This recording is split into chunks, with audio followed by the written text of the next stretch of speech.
Welcome back. Time to check in with Tom Mulcair. Reminder, with the warmest summer on record, apparently in the offing. That's what they're saying. This is a great time to have your air conditioning specialists at Guaranteed Industries take a look at your system, along with the folks at Canair. They've teamed up at 514-342-3400.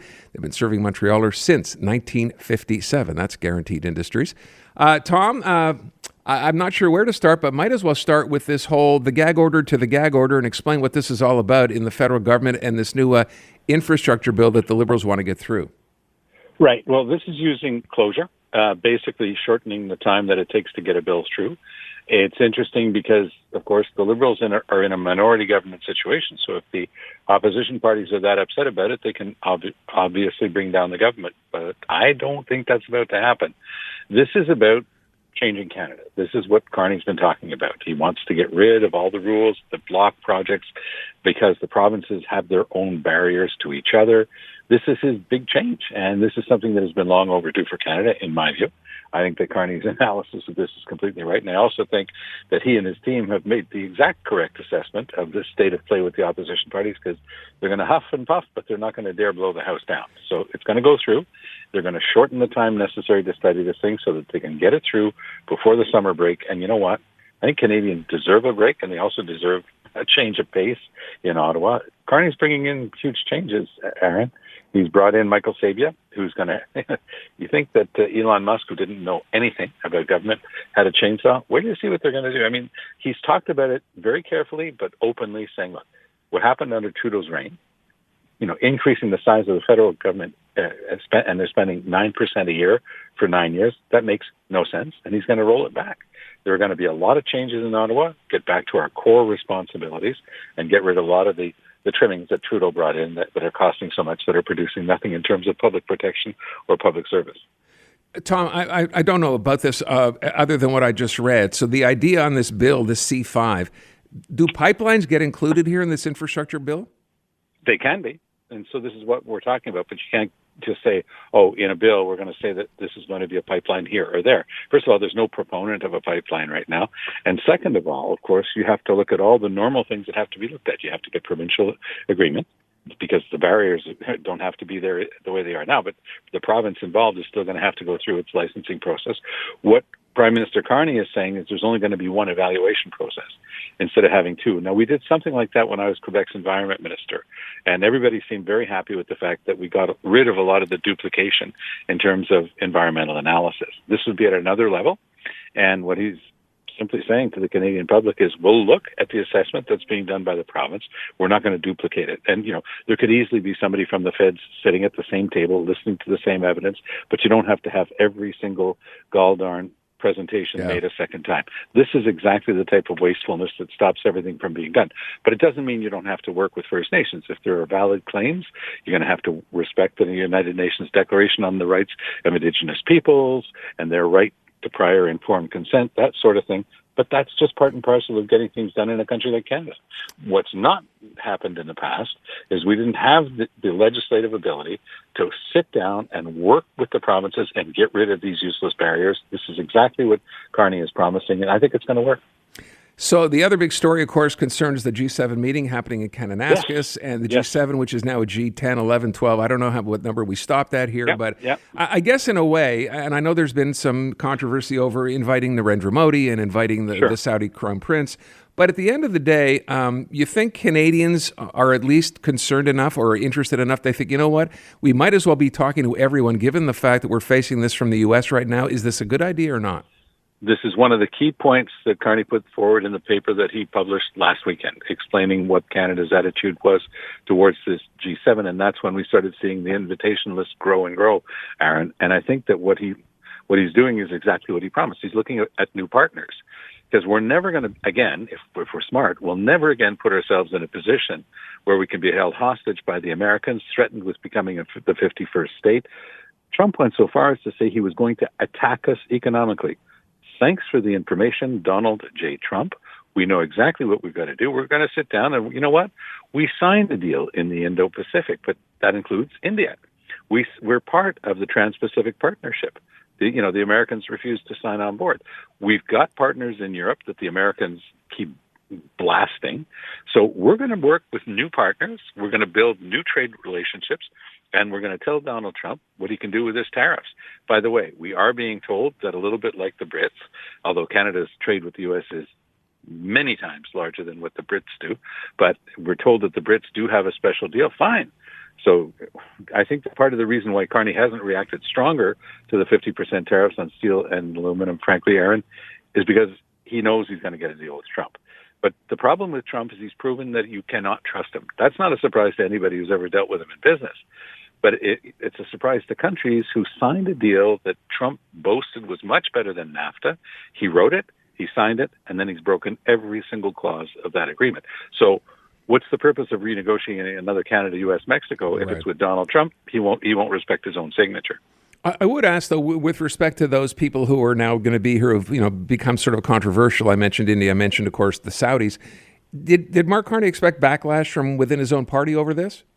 He absolutely knew he would get some.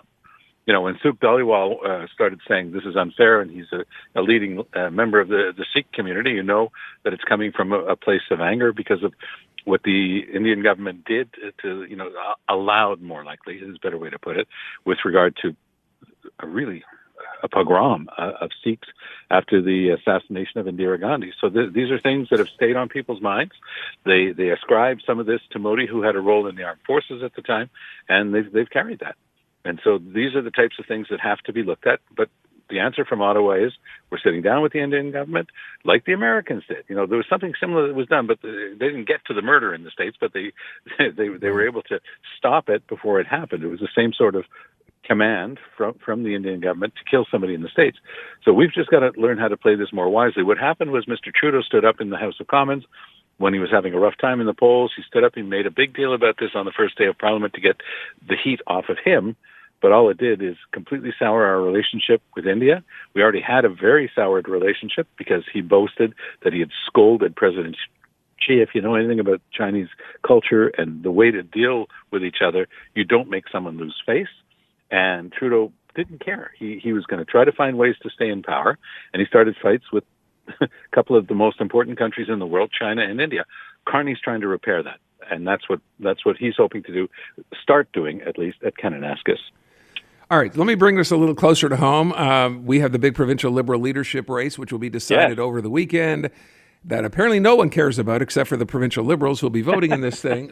So if I ask you to, handicap this, it's been Pablo Rodriguez, and then the anyone but Pablo after that. What do you think is likely to happen here? Well, and I've spoken to all sides in this thing. My sense is that Rodriguez will probably win the first ballot with something in the 38 to 40% range. And that, of course, is not enough. You need 50%. Then the second ballot will be whoever finished second and Rodriguez.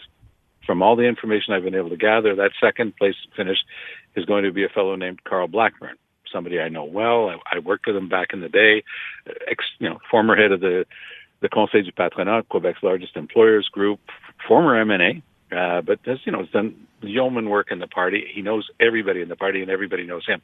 He concentrated his effort outside of Montreal. Doesn't mean he's not going to get votes in Montreal. He will. But the bulk of his voting and his support is going to come in the rest of Quebec, which is more important in terms of raw numbers than Montreal. The problem is people looking at this say, well, most of the caucus is with Rodriguez. Yeah, most of the caucus is in Montreal, like Rodriguez. But Rodriguez has made it very clear that he doesn't understand too much about Quebec institutions, about what makes the place special and what makes it tick. So he just thought he would come in, from Ottawa, and there's been a strong reaction to that very idea of this takeover by the federal Liberals of the Quebec Liberal Party. And there are some people who are very clear that that's what this is about, and that's why there's such strong pushback. Let me just tell you this. The team that Carl Blackburn put together is the A team of the best of the last generation of the Liberal Party. And Rodriguez has mostly people who used to work with him in Ottawa. His whole career was in Ottawa. So this is the big fight. It doesn't mean that Rodriguez might not pull this off. And given the math in this thing, frankly, even Charles Milliard, the only other person with the slightest chance, he's a pharmacist and former head of the Association of Chambers of Commerce of Quebec, and a very intelligent guy young youngest of the three. Both Blackburn and Rodriguez are 57. Milliard, if I'm not mistaken, is 41 or 42. So he represents a younger generation. He's got a lot of youth votes. So, I mean, this is going to be close. On the first round, nobody's going to get 50%. I'm persuaded about that. But we'll see what happens in the second round, who his second round opponent is. I do believe it'll be Blackburn, and I think that Blackburn will win it by a nose when the final count comes in. Okay, there you go. Tom, I can't go without asking you, again, I apologize for the cold, about what happened today, Israel-Iran, the situation now very much an ongoing situation. We had Anita Anand, I guess, speak out about this, calling for restraint. What are you expecting to happen here? As far as Canada goes. Better. Well, Canada's position is evolving. I'm not sure I always understand the moves from the Carney government on Israel, frankly. But from Israel's point of view, what's happening is this. You have had for years groups who are promising to destroy Israel, and that's written right into their program, who they are, what they're about. That's Hamas and Hezbollah, and now the Houthis. And, the Houthis managed to get a drone right beside Ben Gurion Airport. So the Israeli government's point of view is we're going after the source of all of this, which, of course, we all know is Iran. So now Iran is in a fight. They tried to lash back today. The Americans had said they were going to stay out, but they've just had to say today that, in fact, they're helping to defend Israel against these ballistic missiles coming in from Iran. It's an awful situation. We should all be praying for peace because this is something that could, at the drop of a hat, get out of hand. But when you go back to October 7th and the slaughter of Israeli citizens by Hamas, planned, the taking of hundreds of hostages, many of whom are still alive and being held by Hamas.